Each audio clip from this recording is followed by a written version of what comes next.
नमस्कार, आप देख रहे हैं खबर दोपहर। मैं हूं आपके साथ विभा उपाध्याय। बुलेटिन की शुरुआत इस वक्त बड़ी खबर के साथ। खबर झारखंड के पलामू हिंसा पर सामने आती हुई, जिसमें गिरिराज सिंह ने जोरदार हमला किया। कट्टरपंथ को उन्होंने खतरा बताया। जिन्ना समर्थक माहौल बिगाड़ रहे हैं। देश बंटवारे में पूर्वजों से भूल हुई, कुछ लोग माहौल को खराब कर रहे हैं। और पलामू हिंसा पर गिरिराज सिंह का यह बड़ा बयान, जिसमें देश बंटवारे में पूर्वजों से भूल हुई और कुछ लोग माहौल को खराब कर रहे हैं। सोशल मीडिया पर और वहां के लोगों से जो वार्ता हुई वो दुर्भाग्यपूर्ण है। समझ में नहीं आ रहा है आजकल मुस्लिम समाज में मुस्लिम की आबादी बढ़ रही है। ये मेरे लिए चिंता का विषय नहीं है।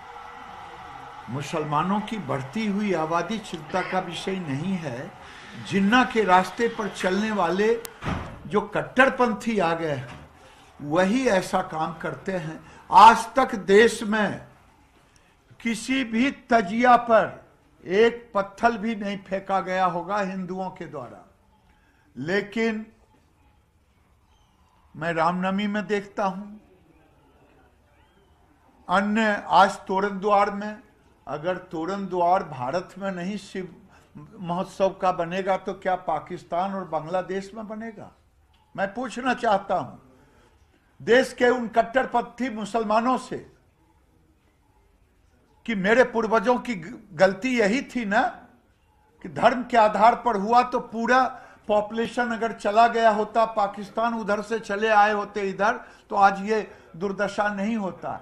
लेकिन मेरे पूर्वजों से बहुत बड़ी भूल हुई और इसका भूल का खामियाजा क्या अब के नौजवान, अब का बेटी और बेटा भोगेगा? ये कभी नहीं होगा। तो पलामू के पांकी में दो गुटों के बीच हिंसक झड़प के बाद अब हालात काबू में हैं। पूरे पांकी प्रखंड में धारा 144 लागू कर दी गई है। तस्वीरें इस वक्त आप अपने टीवी स्क्रीन पर भी देख पा रहे होंगे, जहां पर मोबाइल और इंटरनेट सेवा को भी एहतियाती तौर पर बंद कर दिया गया है। हिंसा के बाद पहली सुबह की तस्वीर पुराने दिनों से अलग नजर आई।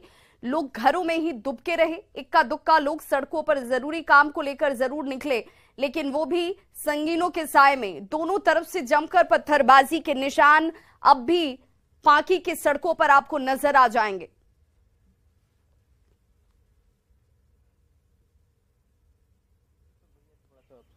तो सुरक्षा बलों के जवान चप्पे चप्पे पर हैं। प्रशासन की गश्ती हुई है, चीजें पूरी तरह से नियंत्रण में है।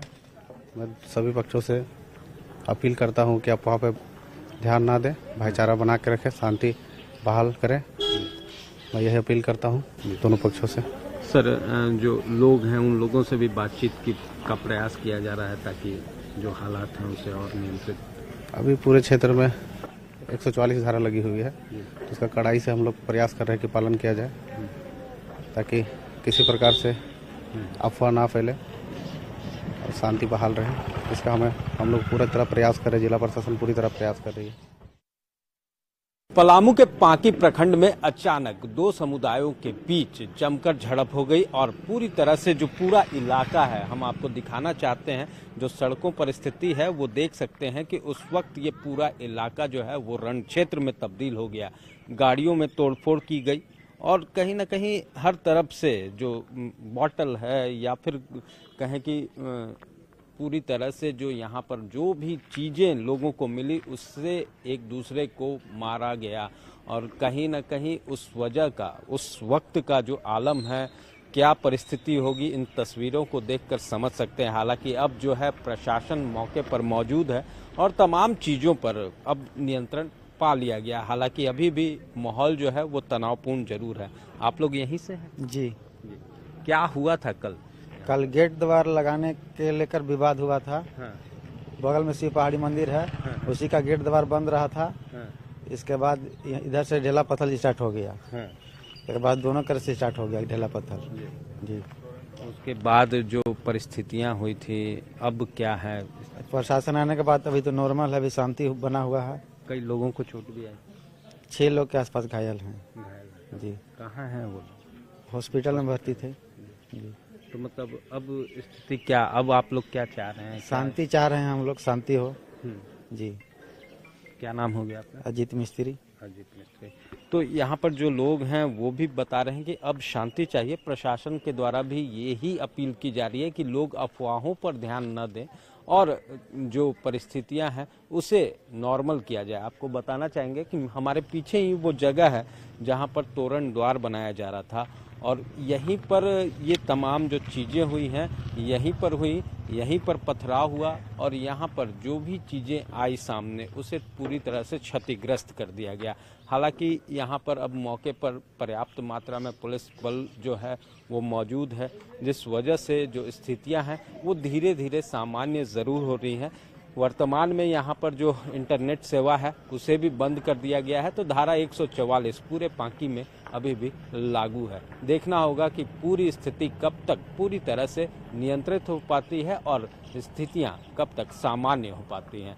कैमरामैन संजीव तिवारी के साथ ओम प्रकाश, न्यूज़ 18 पलामू। तो हालांकि कल जो जगह रण क्षेत्र बना हुआ था आज वहां सन्नाटा पसरा है। हर तरफ सिर्फ पुलिस वाले ही आपको नजर आएंगे ताकि हालात को सामान्य किया जा सके। प्रशासन ने शांति बहाल करने को लेकर फ्लैग मार्च भी निकाला। रात भर हम लोगों ने गश्ती की है। पुलिस प्रशासन चारों बगल पूरे पांकी क्षेत्र में जिस प्रकार से 144 धारा लगी है उसका कड़ाई से पालन करवाया जा रहा है और अभी नियंत्रण में है चीजें, किसी प्रकार के कोई मूवमेंट पीछे नहीं है। पब्लिक में कॉन्फिडेंस बिल्डिंग की बल तैनात है। आप लोग आश्वस्त रहें, तरीके से रहें, यही है। अब तक क्या कुछ कार्रवाई हुई है? कैसी स्थिति है शहर की? अभी देख रहे हैं कि स्थिति सामान्य है और गिरफ्तारियां हुई हैं। आज फिर कुछ हो जाएंगी गिरफ्तारियां। औरंगाबाद से बड़ी खबर आ रही है जहां पर बेकाबू बाइक नहर में जा गिरी है। हादसे में 2 युवकों की मौत की खबर इस वक्त सामने आती हुई औरंगाबाद से, जहां पर नहर में बेकाबू बाइक गिर गई और इस हादसे में 2 युवकों की जान जा चुकी है। नबीनगर के 12 गांव के पास यह हादसा हुआ है। झारखंड के पलामू के खरडीहा के ये दोनों युवक बताए जा रहे हैं रहने वाले, जहां पर बेकाबू बाइक नहर में जाकर गिर गई।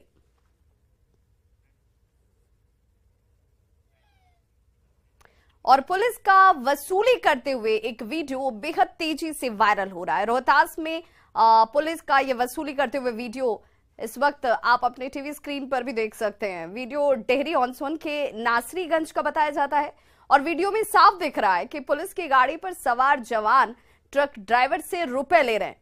ट्रक ड्राइवरों का यह कहना है कि पुलिस खुलेआम वसूली करती है। ड्राइवरों का दावा है कि नासरीगंज, डेहरी टाउन और मुफस्सिल धौडा, ओपी, चेनारी और शिवसागर इलाके की बात की जाए तो पुलिस ट्रक चालकों से वसूली खुलेआम करती है। एक ट्रक से करीब 500 रुपए की वसूली होती है। न्यूज़ 18 इस वायरल वीडियो की हालांकि पुष्टि नहीं करता।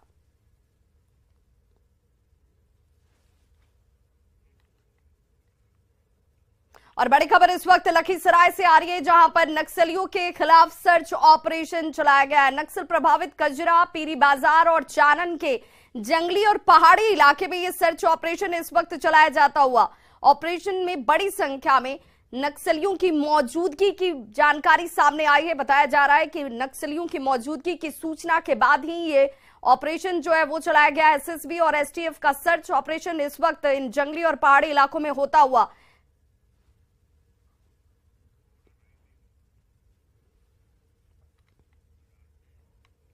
बिहार विद्यालय परीक्षा समिति एक और लापरवाही उसकी सामने आ गई। समिति ने दरभंगा के जिला स्कूल के छात्र अमन राज के रजिस्ट्रेशन कार्ड में हिंदू की जगह इस्लाम धर्म लिख दिया। शिकायत के बाद रजिस्ट्रेशन कार्ड धर्म के स्थान पर हिंदुइज्म तो कर दिया गया, लेकिन एडमिट कार्ड में मुख्य भाषा के स्थान पर उर्दू ही रखा गया, जबकि छात्र ने मुख्य भाषा के रूप में संस्कृत को चुना था। तत्काल इसकी सूचना स्कूल प्रशासन को दी गई, लेकिन स्कूल प्रशासन ने ये कहते हुए उनकी समस्या के निदान से अपने हाथ खड़े कर लिए कि इतने कम समय में अब इसे ठीक करना संभव नहीं है। साथ ही यह भी कहा गया कि गड़बड़ी स्कूल स्तर पर नहीं हुई है, बल्कि परीक्षा समिति के स्तर से की गई। ऐसे में वहीं से इस समस्या का समाधान हो सकता है। अब अमन राज परीक्षा नहीं देने से सदमे में है उसे अपने भविष्य की चिंता सताने लगी है, क्योंकि गलती स्कूल प्रबंधन की तरफ से हुई हो या समिति की तरफ से हुई हो, अब अमन एग्जाम नहीं दे पा रहे हैं। वो वहीं से आती मुस्लिम कास्ट आए थे, उसी कारण ठीक करवाने के लिए भेजे हुए थे। फिर क्या हुआ? फिर उसके बाद वो ठीक हो गया तो फिर डमी एडमिट कार्ड ओरिजिनल आया। उसके बाद हमने आती एडमिट कार्ड में क्या लिखा हुआ था? सब्जेक्ट में भी एडमिट कार्ड के सब्जेक्ट में लास्ट विषय में उर्दू लिखा हुआ था। इसी कारण हमने 10th का एग्जाम नहीं दिया। अमन के साथ एग्जाम था ना, उसका मैट्रिक का एग्जाम था, नहीं दे पाया, इसलिए वो रो रहा है, खाना वाना नहीं खा रहा है, उसका 1 साल बर्बाद हो गया। क्यों नहीं? मुस्लिम था तो हिंदू धर्म में बदल ठीक कर दिए सर, वहाँ से JIS से एडमिट कार्ड, और उसके बाद में उर्दू धर्म में उर्दू ही छोड़ दिए सब्जेक्ट में, उसको ठीक करना चाहिए। परीक्षा से 1 दिन पहले उनके अभिभावक भी आए थे, उनके पंजीयन में भी वही बोले थे अभिभावक, चूँकि उस समय यहाँ पर मैं कार्यरत नहीं था, उनका अभिभावक बोले कि उसमें पहले मुस्लिम अंकित हो गया था, इसको हिंदू किया गया, लेकिन विषय का वस्तु को लोग ध्यान नहीं दिए। फिर डमी कार्ड निकला, एडमिट कार्ड निकला, हमारे वर्ग शिक्षक द्वारा उनको एडमिट कार्ड भी दिया गया, उसमें भी वो कोई नहीं किए गए। शिक्षा को लेकर छात्राओं में कितनी जागरूकता है, इसका अंदाजा इस बात से लगाया जा सकता है कि छात्राएं किसी भी हाल में शिक्षा की राह में बढ़ते हुए कदम को रुकने नहीं देना चाहती हैं।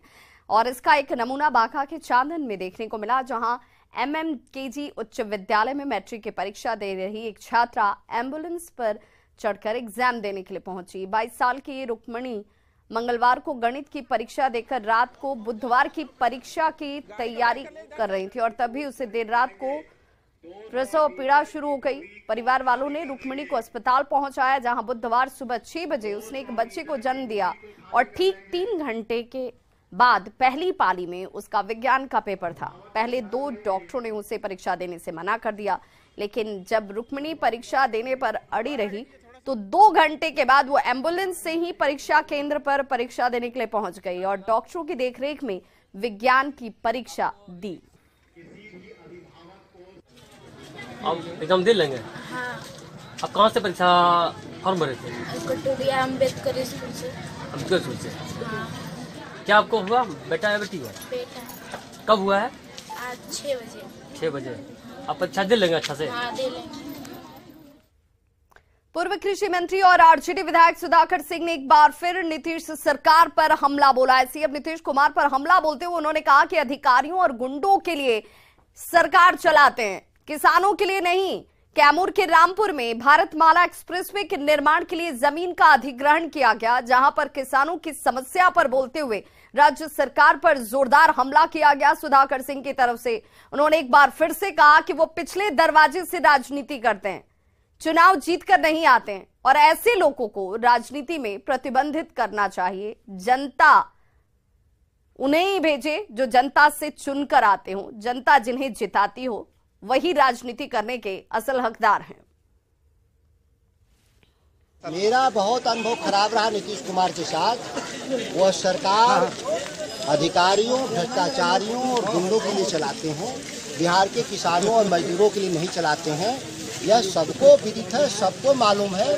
पिछले दरवाजे से राजनीति करते हैं लोग, चुनाव जीतकर नहीं आते। ऐसे लोगों को प्रतिबंधित करना चाहिए राजनीति में, जो जनता से चुनाव नहीं जीतते। पीएम पद के उम्मीदवार के मसले पर महागठबंधन में फूट पड़ती हुई नजर आ रही है। आरजेडी और जेडीयू ने सीएम नीतीश कुमार को पीएम पद के लिए सबसे योग्य उम्मीदवार बताया। वहीं आरजेडी ये कहती नजर आई कि नीतीश कुमार पीएम पद के सबसे योग्य उम्मीदवार हैं। जेडीयू का कहना है कि जनता अगर चाहेगी तो सीएम नीतीश कुमार पीएम उम्मीदवार भी बनेंगे और पीएम बनकर देश की सेवा भी करेंगे। लेकिन ठीक इससे उलट कांग्रेस राहुल गांधी को प्रधानमंत्री पद का उम्मीदवार बता रही है। आदरणीय नीतीश कुमार जी में प्रधानमंत्री बनने की सारी योग्यता और क्षमता किसी से बेहतर है और अच्छे प्रधानमंत्री वो साबित हो सकते हैं। अगर नरेंद्र मोदी जी गुजरात के मुख्यमंत्री होके प्रधानमंत्री हो सकते हैं, तो हमारा नेता नीतीश बाबू क्यों नहीं हो सकते हैं? योग्यता का उन पे भरपूर है। एक इंजीनियर हैं, चाय वाला का बेटा अगर प्रधानमंत्री बन सकता है, तो वैद्य का बेटा क्यों नहीं प्रधानमंत्री बन सकता? और नीतीश कुमार जी में सारा योग्यता प्रधानमंत्री बनने का है, लेकिन नीतीश जी हमारे कहते हैं हम प्रधानमंत्री के उम्मीदवार न है न बनेंगे, लेकिन देश की जनता चाहेगी तो प्रधानमंत्री बन जाएंगे। देखिए, महागठबंधन में नीतीश कुमार जी समेत कई ऐसे नेता हैं जो प्रधानमंत्री पद के दावेदार हैं, और अगर उन्हें मौका मिला तो पंडित नेहरू, इंदिरा गांधी जी, लाल बहादुर शास्त्री जी जैसे सफल और बेहतरीन प्रधानमंत्री होंगे। जदयू की तरफ से नीतीश जी का नाम खूब सामने आ रहा है, अच्छे नेता हैं, अनुभवी राजनेता हैं। हम कांग्रेस के लोग चाहते हैं कि राहुल गांधी जी देश का प्रधानमंत्री बने। तो अलग अलग राजनीतिक दलों के अलग अलग नेता हैं, अलग अलग कार्यकर्ताओं की अलग अलग भावनाएं हैं। नीतीश जी भी अच्छे हैं, राहुल जी बहुत अच्छे हैं। और बड़ी खबर इस वक्त पटना सिटी से आ रही है, जहां पर अतिक्रमण हटाने का विरोध किया गया। हार्डवेयर दुकानदार ने आग लगाई है। एनएमसीएच में फिलहाल दुकानदार का इलाज चलता हुआ। विरोध में स्थानीय लोगों ने पथराव किया है। मेहदीगंज गुमटी के पास अतिक्रमण हटाया गया और इसी को लेकर के विरोध किया गया। विरोध में दुकानदार ने खुद को आग लगा दी। दुकानदारों ने हालांकि पुलिस को यहां से खदेड़ा भी है।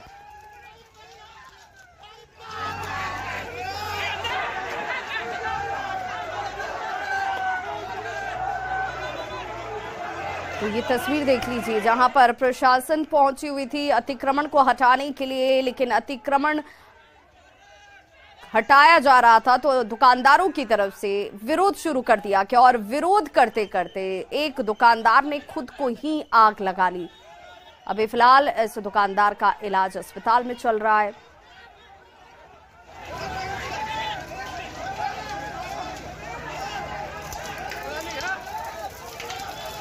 ये तस्वीरें देखिए जो विचलित करने वाली तस्वीरें हैं, क्योंकि यहाँ पर एक दुकानदार ने खुद को ही आग लगा ली। विरोध करते करते दुकान को हटाया जा रहा था, तोड़ा जा रहा था और इसी दौरान विरोध में ही दुकानदार की तरफ से खुद को आग लगा ली गई।